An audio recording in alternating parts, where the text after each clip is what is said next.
just can't stop now. No, trying to find a way out. Hey, feels like they won't let me move, let me breathe, let me leave, just like a maze, like a maze. Yo, PolyRob, what up? Yo, what up, man? Welcome to another episode of the PolyRob podcast. I am the counselor PolyRob, and I am happy to be here, and I'm happy that you guys are joining in with me. Make sure you subscribe, listen, and subscribe on all the social media podcast platforms. Make sure you check it out if you have Apple Podcasts, Spotify, SoundCloud, Google Podcasts, Stitcher Podcasts, and now we are on TuneIn. Yo, PolyRob Podcast is now on TuneIn. You can log in download the TuneIn app on your Play Store or your Apple iTunes, where you download your apps, and download TuneIn and type in the PolyRob Podcast. All the episodes come up. I'm very excited about that because TuneIn is a very difficult platform to get on. And the PolyRob Podcast is on it. They curate their podcast, and we're on it. So congratulations to us. I say us because you guys are with me. I appreciate that. And of course, you can check it out on YouTube. We have all the episodes on YouTube as well. Just type in PolyRob or type in the PolyRob Podcast. And I appreciate y'all tuning in. I uploaded some new music to my SoundCloud. I know I use my SoundCloud as like the main like server for my podcast, and you've been seeing a bunch of episodes. But I wanted to make sure that I upload some new music that that's been released. I uploaded the Mac G record with Hop Out On Your Head because they have the video out, but I wanted to make sure that y'all get the MP3. So it's on my SoundCloud.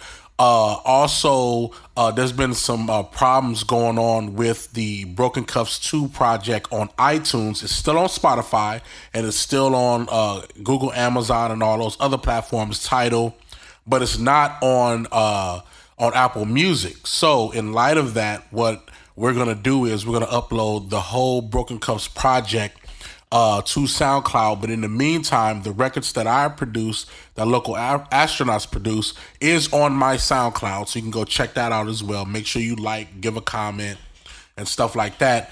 And then the record that I produced from the Funk P and Lord Flea project, that's on my SoundCloud as well. It's called Text Out. It's Funk P and Lord Flea, produced by local astronauts. And it's called Text Out. Make sure you go check that out. And then all the other records that I continuously drop, I want to make sure I put it on SoundCloud unless me and the artist, discuss and he wants it exclusively, or they want it exclusively on their platforms only. I'll make sure I keep uploading it to SoundCloud just so y'all can hear it because, y'all been tuning in with me for this long. I'm going to make sure y'all listen to all of the records that I've been a part of, that I've had the pleasure of working with these amazing artists. Excuse me if I sound kind of nasally because I am trying my best to not get a cold. So this is the time where the medicine ball actually comes in full effect. So right now, my medicine ball is not just because I do the podcast and not because I just order it every morning. The medicine ball is to actually prevent a cold from happening right now. So I'm going to be drinking it from time to time through this podcast like I usually do. See, I feel better already. So, got some new music. I directed a video this past Sunday. Me and Badru, we directed a video with a new group called High Key.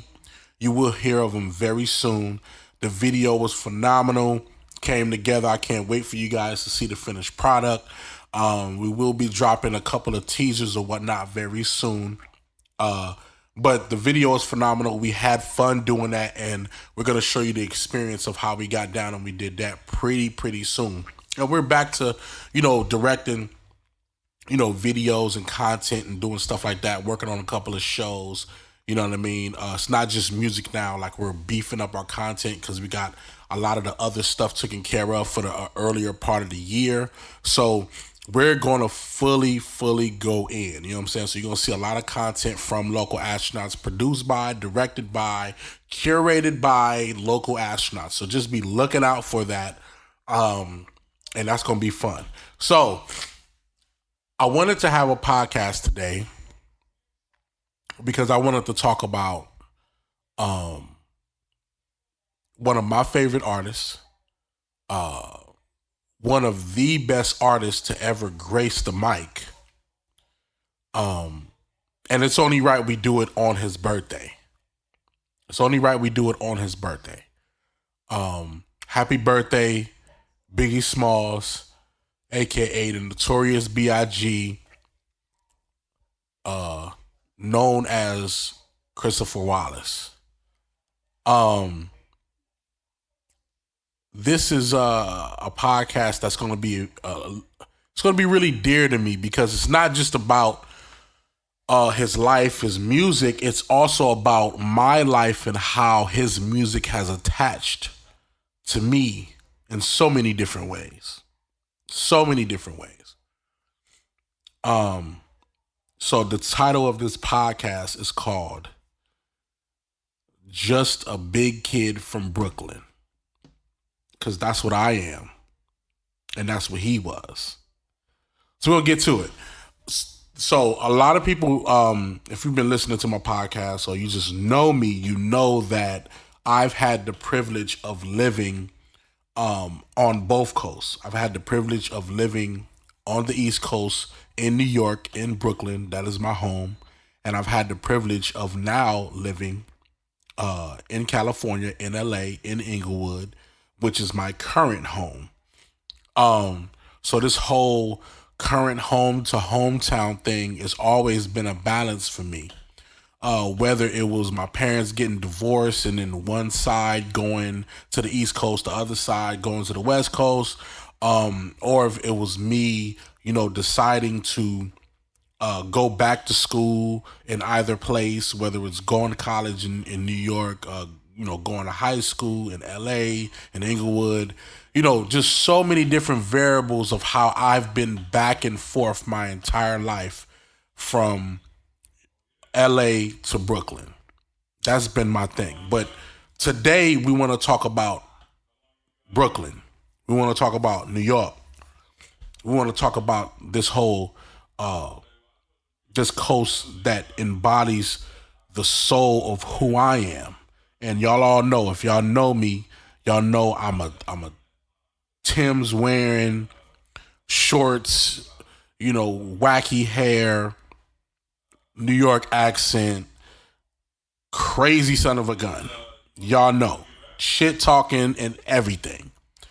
In light of that, I want y'all to just kind of get into the mindset with me really quick before we get to this whole Biggie thing. I want to paint the picture for you in New York. I want to paint the picture of where I grew up in New York. 39 Linden Street, right off the J train. It's actually the J, the M, and the Z. The J and the M are the trains that run every stop. The Z train is the express train that takes you through Brooklyn, all the way to Manhattan, uptown Manhattan. Stops there. Liquor store every corner. 39 Linden was a brownstone, so it had 3 levels to it. It had the basement level, the first level, and then the second level at the top. In that complex, we lived on the floor level. Our grandparents lived on the top level, and it was always just a family thing. 37 Linden my aunt Boss, which is also my grandma Boss. That's another story. Listen to my mom podcast, like episode 27. You'll get what that is. So we was all in the whole section, family thing. You know what I'm saying? Going to the corner store, 25-cent juices, 50-cent bag of chips. LA got Doritos. The rest of the world got Doritos. New York had Bravos at the time. Bravos was our Doritos. You know what I mean? Same style of chip. You got the Cool Ranch, you got the nacho cheese, but it was just called Bravos. You know what I mean? You got the cheese popcorn, the famous cheese popcorn that everybody rock with now. We had the small 50-cent bag. It was actually a big bag for what it was. Almost every corner store, it was a deli as well. So I was privileged to be able to get a sandwich whenever I wanted. Those big foot-long Subway sandwiches that you get now? We used to get those for $2.50. Y'all spend $9 or $10 on a foot-long sandwich that we would get for $2.50. It's $2.50 to get a big-ass sandwich. Thin shaved slices of meat. Not thick. Thin shaved slices. That's the New York way. If you're getting turkey, you know what I mean? Getting turkey on a French roll. Or you can get the ham and cheese with the mayo and the shredded lettuce. You know what I mean? My favorite sandwich was the turkey with the mayo, yellow American cheese, mayo on both sides, shaved lettuce, tomato. That's it. That's it. Same sandwich I got when I was 5, 6 years old. Same sandwich I eat now. Shout out to Ralph's because they can kind of get close to the sandwich that I eat in New York. Not that close, but close enough. 25-cent ices. 25-cent little packet of gummy bears. Going to the Chinese food spot. I'm talking about food because I was a little fat kid. I'm still a fat kid. We'll get to the other stuff later. Chinese food spot, when you go, you'll never think that the Chinese food spot got the best chicken in the world. You hear on all the different albums and tapes in the 90s when they talk about going to the Chinese food store, you know what I mean? Getting 4 wings and fries. That was a real thing. That was $3.75 at the time. 4 whole wings. 4 whole wings and fries. And how they would do it, they would give you the paper bag. They would put the fries at the bottom of the bag. They would put the 4 wings in the bag. And it would give it to you like that. And it would give you a side, a ketchup. They'd give you a side, a hot sauce. And then they give you the packet. It wasn't no fucking packet. They gave you the red tube. One that had the hot sauce, one that had the ketchup. And you would have to pour, what we would do, we would pour our ketchup and our hot sauce in the bag. And we would shake it up. Shake it up real good so it get all over the fries. It get all over the chicken. And then we rip the bag open. Rip the bag open right down the middle so it fold out like a plate. And we get busy. That was our meal. If we was to get something on the side, we would get some egg rolls with duck sauce. I didn't say sweet and sour sauce. I said duck sauce. In New York, we eat duck sauce. It's different. Totally different. Feel different, taste different. Ordering shrimp fried rice with extra egg, extra onion. Going to Key Food with your moms, having her bust down those food stamps, trying to get the best cereal possible. You forfeit 3 weeks of cereal because you want that one small box of Cinnamon Toast Crunch. Holiday time, 4th of July, fireworks everywhere, M80s. Busting the M80s out the trash can. Holidays, throwing eggs off the roof. Watching the older cats on the bikes getting to it. Revving up their bikes on the street. You already know, once you hear that bike, that mean get out the fucking street, because they finna rev up and they finna slide through the streets. You know what I'm saying? This is New York we talking about. This is Brooklyn we talking about. My home for so many years. Raisins in your mouth is a real thing. It's a practice, and then it's a lifestyle. You had to practice that. I never got a chance to really master that. I cut my mouth so many fucking times. But that was a thing. I used to buy comics every week. I used to get lunch money, buy comics every week. The Punisher, X-Men. The same Marvel shit that you watching now as a movie, I read as the actual comic. That's why I can tell you about a lot of stuff that's going on in the Marvel Cinematic Universe, because I used to read it when it was a comic. For real. Saturday afternoons, you in the projects, you in your homeboy's apartment, homegirl's apartment. Y'all watching kung fu flicks. Watching the moves. Y'all watching wrestling. Y'all mimicking the moves. Body slamming niggas on the bed.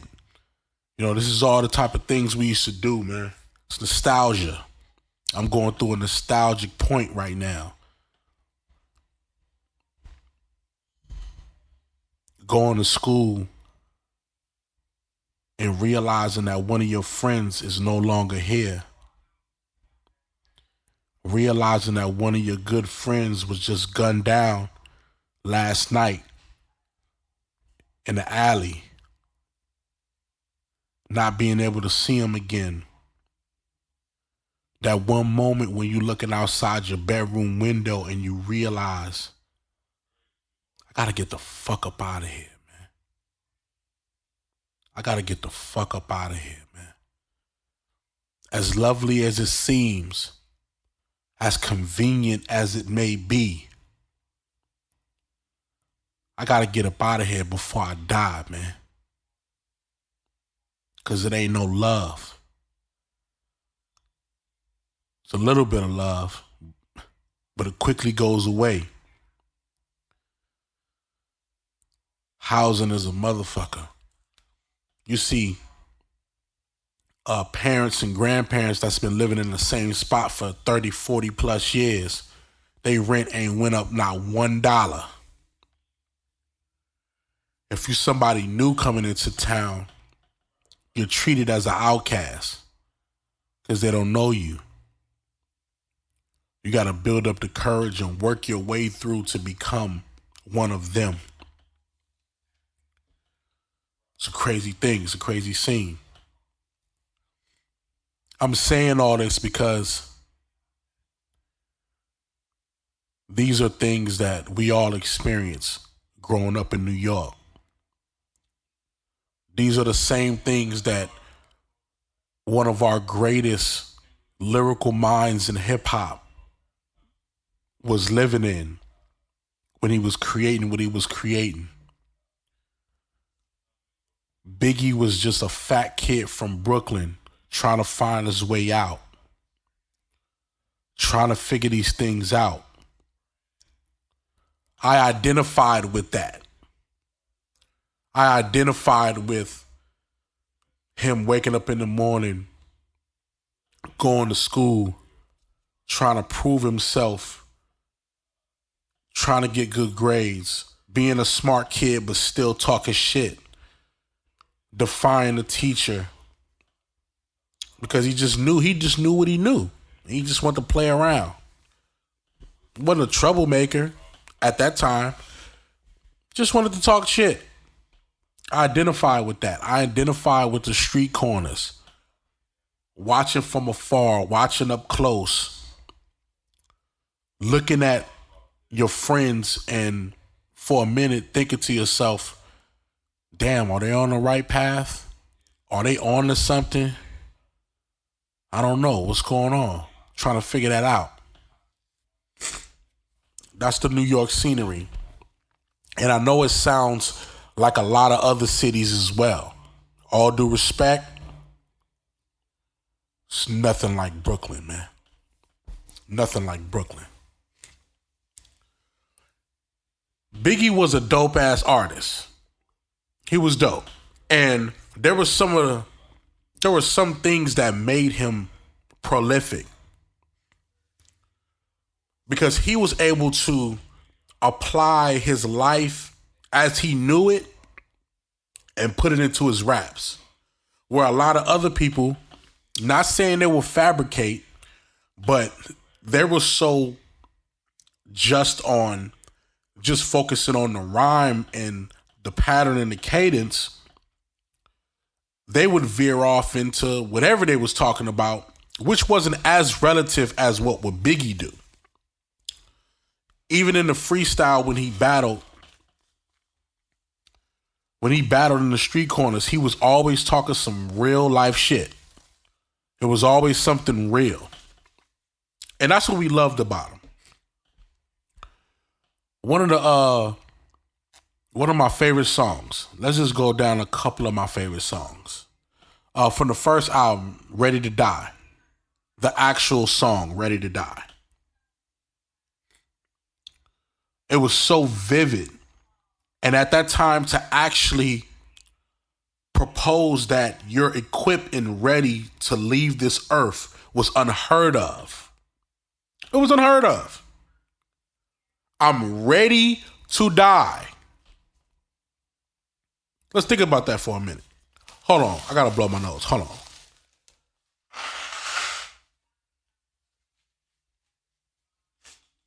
This is as real as the podcast is gonna get. He was ready to die. Everything that he talked about in that record was leading up to the world being fucked up, the chances he had to take, and the things he had to see.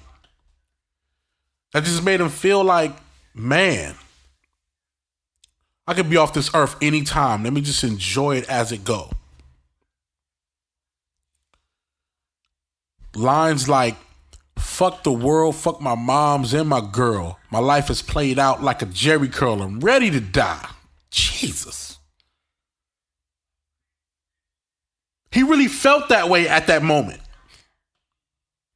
Not saying that he hated his mom, not saying that he hated his girl, but at that point in time when you feel like nothing is progressing, you say things like that. You say things like that. You know, in the midst of robbing, stealing, killing, it's a lot that goes on through your brain. And for him to actually say that, he said what a lot of other people were afraid to say. Records like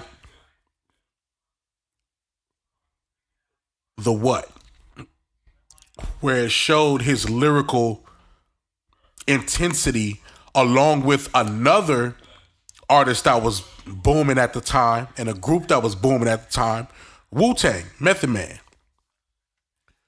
It showed that he can lyrically stand up to the best of them. And now keep in mind, when Ready to Die came out, Method Man and Wu-Tang was at their strength. Their strength of what they was doing. Meth is coming off a great album.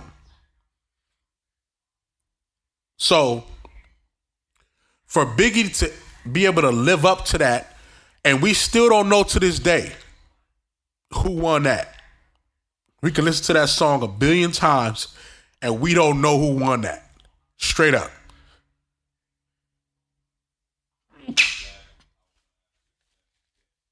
Sorry about that. I'm trying to get rid of this code. He's lyrically talented. Another record that showed his lyrical ability against a great artist. Brooklyn's Finest. Jay-Z and Biggie. One of my favorite all-time records of all time. Brooklyn's Finest. Now, we didn't get a chance to enjoy that record as much as we would like to, only because Jay-Z was a new artist at that time, and nobody understood the impact of what Jay-Z would eventually go on to do. But boy, that record was genuine. Boy, that record was dope. He even took shots at Pop. But that was another record that Biggie was in his prime at the time, and Jay-Z was the newcomer. And still yet, he held his own and he did his thing. And we still don't know who won that either. Biggie's delivery was unorthodox. You never knew when he was going to switch his style. If you listen to him rap, he switches his style every 4 bars, then 2 bars, then 1 bar. You never know when he was going to flip his style. And he was great at the slow flow. Every New York rapper knows that in order for you to be elite, especially elite in New York, you gotta have the slow flow. What is the slow flow? Let me explain. Anything that's 94 beats per minute and down, between 65 beats per minute and 95 beats per minute, is the slow flow barrier, which means that it's not a lot of bouncing, it's not a lot of flavor. This is the tempos where people have to really listen to what you're saying. It's the tempos where your lyrics have to be very captivating, because it's only so many styles and flavors you can do with the song being this slow.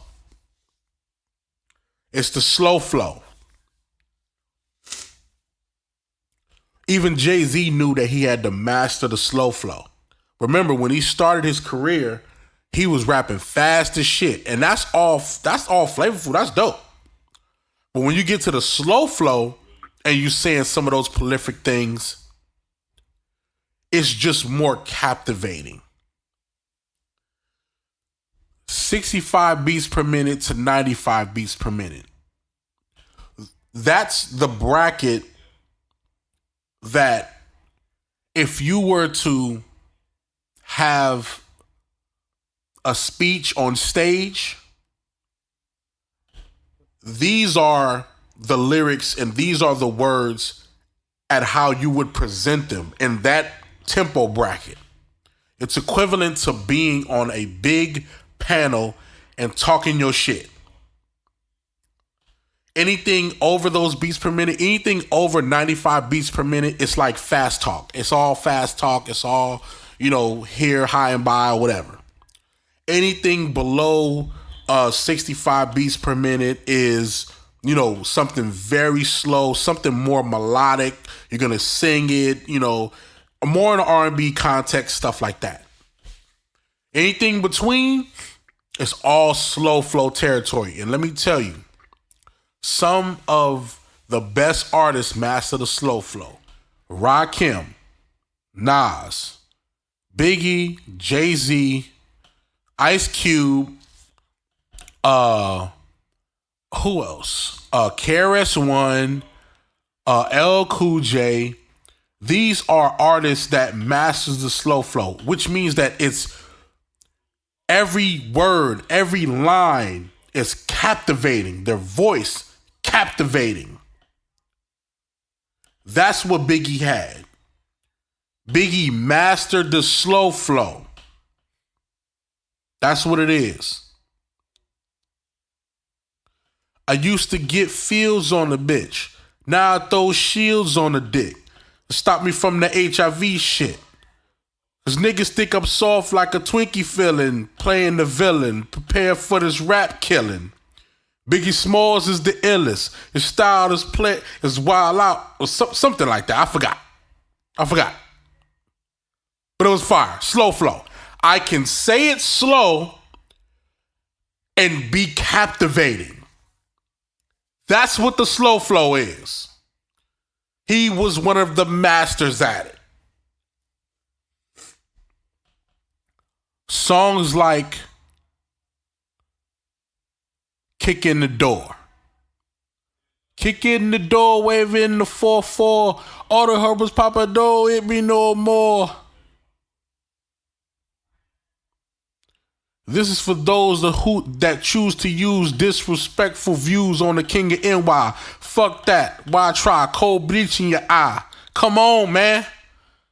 Lines. The slow flow, man. Another gift that Biggie gave you. He was very bold. He was very, very bold. Lines that he would say nobody would want to say. I think he took a page from the era of NWA, because before Biggie and before a lot of artists like Biggie, New York would explain street life and explain things in a intellectual context.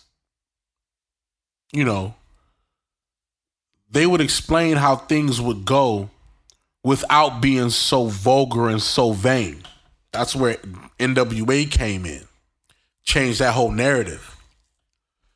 So Biggie decided to play with those two worlds. And I liked it because he would make songs that the average person wouldn't make. For instance, Give Me the Loot. Give me the loot, give me the loot. I'm a bad boy. Give me the loot, give me the loot. The man said in the song, and for the original copy, they blurted it out, but I pretty much got it off the rip. He said, I wouldn't give a fuck if she pregnant. Give me the baby rings and the #1 mom pendant. Jesus.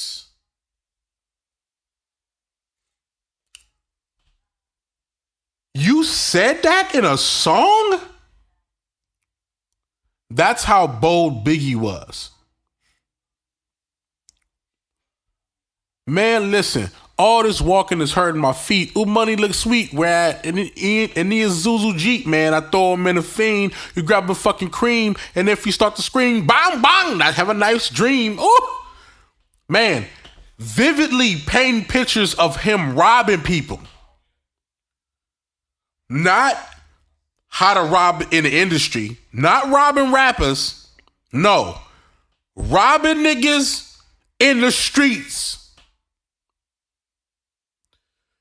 He had a whole song that personified the stick-up kid era.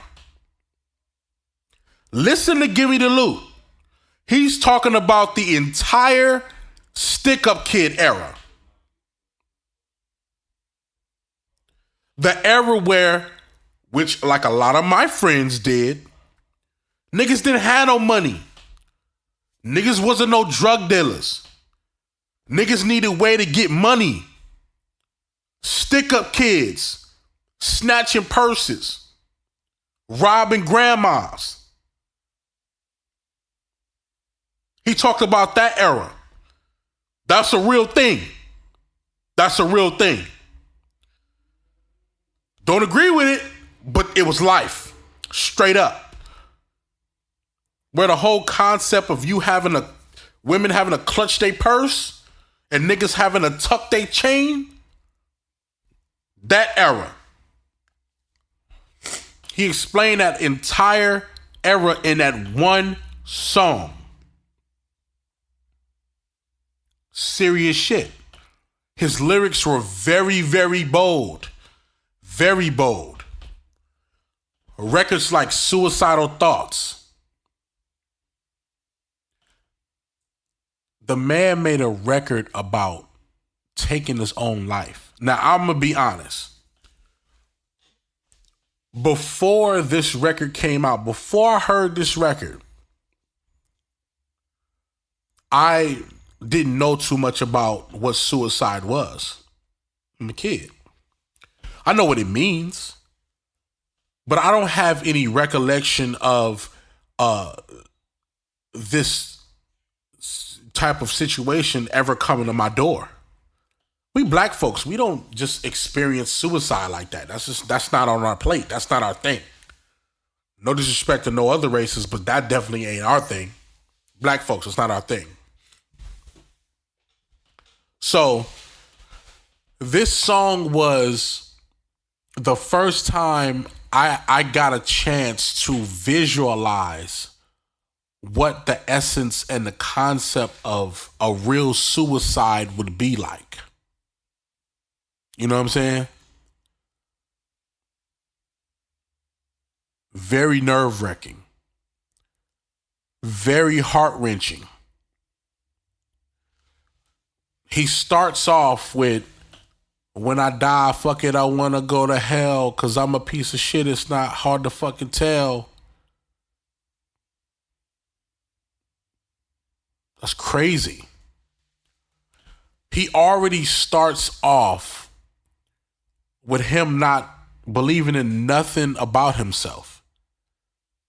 That's what suicide is when you have full disregard of the greatness of yourself. That's being stripped away. Going to heaven with the goody goodies dressed in white. I want black Timbs and black hoodies. I want to live exactly how I live. How I live in Brooklyn, I want to live like that wherever I'm going in the afterlife. These are words that at this time, I'm not even a teen yet. I'm getting all of these bars.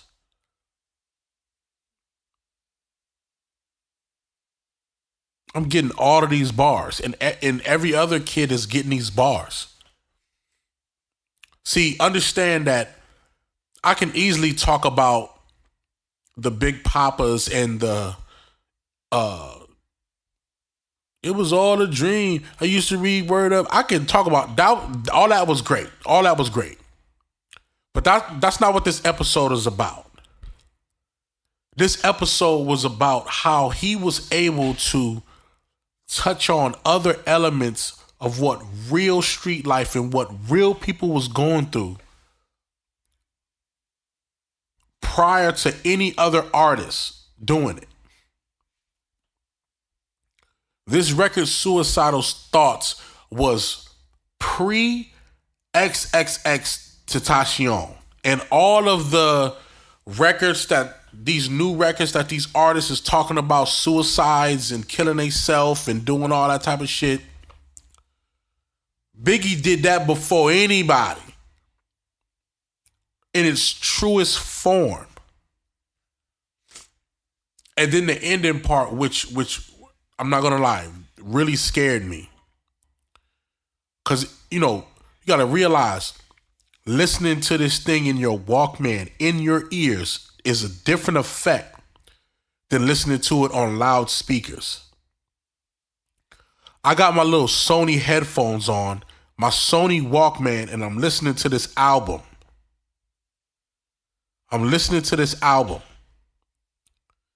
And at the end of this project,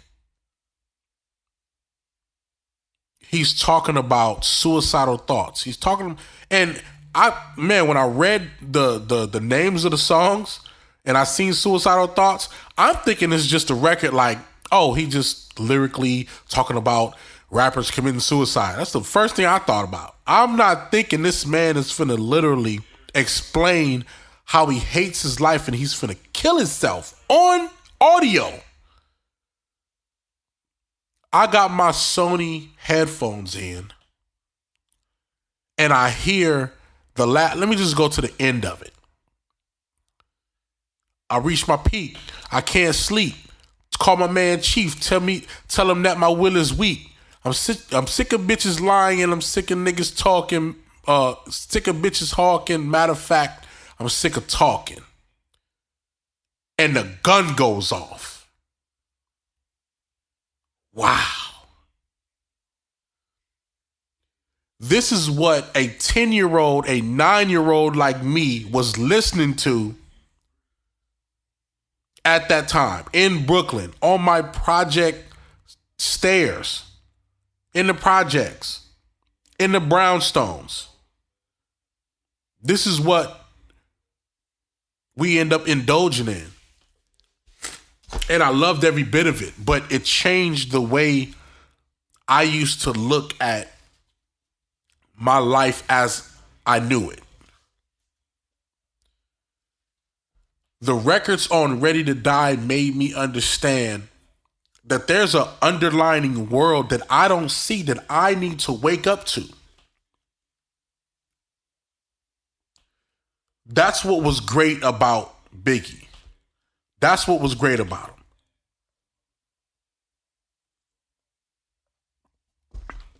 And the last thing that I loved about Biggie, and I always talk shit about this all the time.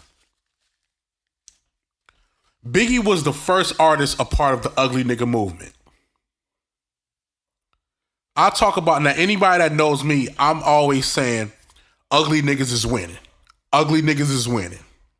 That's what it's about. And what I mean by that is not in a context that I deem myself as a truly ugly person or I'm moving in a manner of being ugly. Not none of that. I'm talking about the concept of not worrying about what looks can actually do for you. This is the time, like Biggie's era, Raekwon, Wu-Tang, Mobb Deep, Helter Skelter. This is the era of showing true personality outside of just lyricism and music. The one thing that I loved about Biggie was, let's keep it real, he was an ugly nigga. He was cockeyed, fat cat. He's an ugly nigga, dark skin, ugly motherfucker. Let's keep it 100. But the man was so confident in everything that he did. Y'all heard the stories of how many women he had. And yo, these are stories that are not like you got the money and then you had the women. No, you had women before you had the money. It's a real thing. You have to understand what that does to, excuse me. You have to understand what that does to a young, fat kid in Brooklyn. My apologies. 1 second.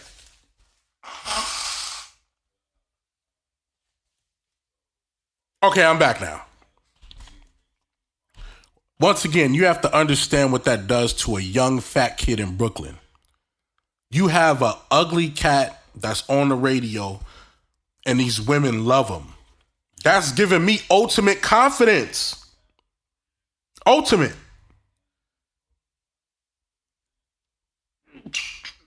Understanding that it's not about the shoes, not about the clothes, not about how much money you got, not about none of that. It's about being charismatic, listening, having an ear, being funny, having humor. All of those other elements that they don't show you on TV. On TV, they show you the best looking woman, the best looking man, having a conversation, Cosby show you the best perfect looking family. Theo was a handsome motherfucker. They don't show you somebody like Biggie being an ugly nigga, having charm, having swag, having charisma, knowing how to work his way through the room, knowing how to be a standstill force within a room. They don't show you that. So you can imagine what that did for me and my psyche. I'm like, oh no, I'm a fat kid, don't mean nothing. I got swag. I could do my thing. I'm funny. I know how to work my way around the room. And of course, still to this day, it translates. I always say ugly nigga movement. Always. Because when I say ugly nigga movement, it's about moving in a manner that you don't care what nobody thinks about you. You're going to get what you came to get. If I want that woman, I came to get her. Ugly nigga movement. If I want this job and I want this position, I came to get it. Regardless of what you think about me. Ugly nigga movement. And I don't know if there's a pretty nigga movement, because it look like to me like pretty niggas be so worried about their looks and their abs and how people perceive them. I don't know. I just know the ugly nigga movement don't give a damn. We finna get to it. We getting straight to it. Oh, my dreads is not done today. So what? I can still pull something. So what? Oh, I ain't got a suit on. So what? I can still get in the banquet and do my thing and still get a deal done. So what? So what? Biggie was the ultimate embodiment of confidence. And these are some of the reasons of why we celebrate his life. We definitely not celebrating his death. I'm not doing that. I'm sorry. I'm not celebrating no March 9th, and neither should anybody celebrate the actual death of somebody leaving this earth. Go to their birthdays, celebrate that. Celebrate the release of their projects. Celebrate the life of them. That's what we're here to do today. We're here to celebrate the life of Biggie. Because he still lives through all of us, especially me. He lives through my playlist. Best believe today, I will be playing an absurd amount of Biggie.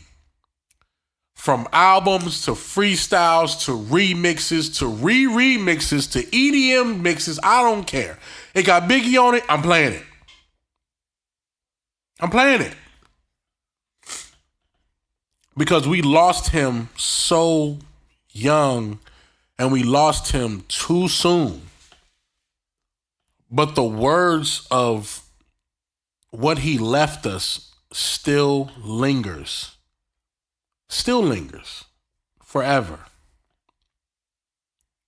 I'll always be known as the little fat kid from Brooklyn. And I've had the privilege in the same era to watch a little fat kid from Brooklyn blossom into something amazing. And I thank him for that. I thank him for the lessons that he gave me. I thank him for the music he's provided me. Still to this day, we have the ability to re-listen to these songs and decode what he meant, what he was saying, have an idea about the things that was going on in his life at the time. We have the ability to do that. I'm forever grateful. And of course, if you want to dance, if you want to, move, you can listen to Hypnotize, you can listen to Juicy, you can listen to Big Papa, you can get to all of that. Sky is the limit. You can get to all of that. You know me, I'll be listening to the grimy shit. Straight up. Other records like Niggas Bleed, Kick in the Door, Somebody's Gotta Die. Even when I got a story to tell when he was talking about the basketball player, like he was vivid with the stories. The only other artist that I could think about that's vivid with the stories the same way he was Slick Rick and Ice Cube. And a little bit of Too Short. What happened to the stories? What happened to cats telling stories about what's going on? Let's get back to that, man. Let's get back to telling ill stories. You know what I'm saying? I'm definitely taking a trip back to New York real soon because I'm getting a little homesick just talking about it. And the first thing I'm going to do when I get off the plane is go straight to the Chinese joint and get my 4 wings, fried hard, with my fries, put my ketchup and my hot sauce in the paper bag. I'm going to shake that motherfucker up. I'm going to thank God. I'm going to rip the middle of the bag open. I'm going to get busy. Last thing before I go.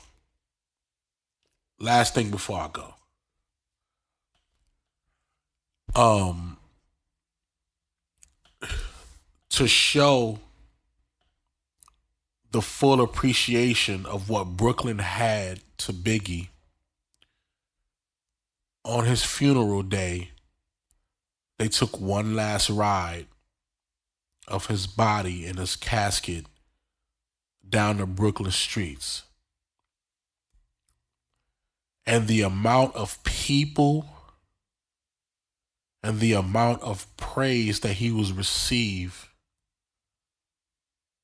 was not matched by anyone. And I think that day, because not even, all due respect, not even Pac got that. I think that day has set the tone to how we should give thanks and celebrate our artists that's gone. When they rode his casket down those streets, I wanted to be there. I didn't have the privilege of being there. But when they start playing this music and they played that Hypnotize, I could see the videos of them people going crazy. It's laughter, it's heartbreak, it's dancing, it's people falling to their knees. You can tell everybody there just wanted to show their appreciation for what he did for the culture. For what he did for the culture, not just Brooklyn, not just New York, but for the culture. His personality was bigger than his music. And the only way we can show our appreciation is to show him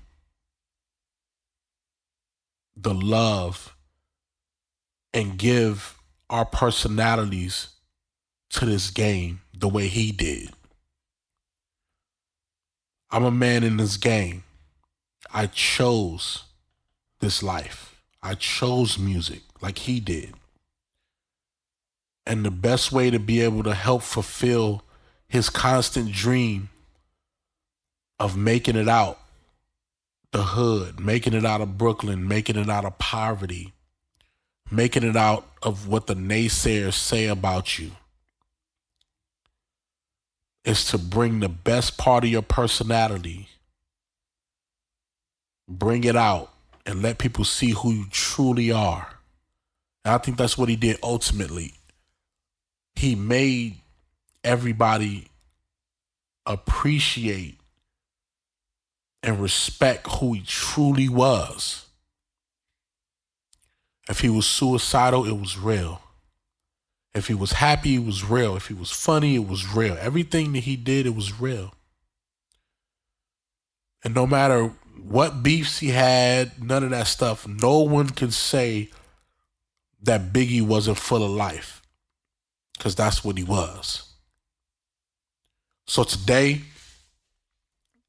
and any other day, I want y'all to celebrate Biggie, listen to his music, bang it, have conversations about it, talk about him and the greatest artist of all time, Continue to keep him in your top 5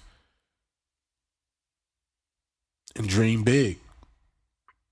This is the PolyRob podcast, man. I appreciate y'all for tuning in. Thank y'all. Make sure y'all subscribe on all the podcast platforms: Apple Podcasts, Spotify, SoundCloud, YouTube, TuneIn, Stitcher Radio, Google Podcasts. Make sure y'all always tune in, man. If y'all leave comments, man, I love comments. I love reading them. And I appreciate y'all tuning in. You already know I'm a Brooklyn kid, so I had to do a Biggie episode. Y'all know what it is. I had to do it. You know what I'm saying? And I'm finna go enjoy my day to some Biggie. See y'all later, man. Peace.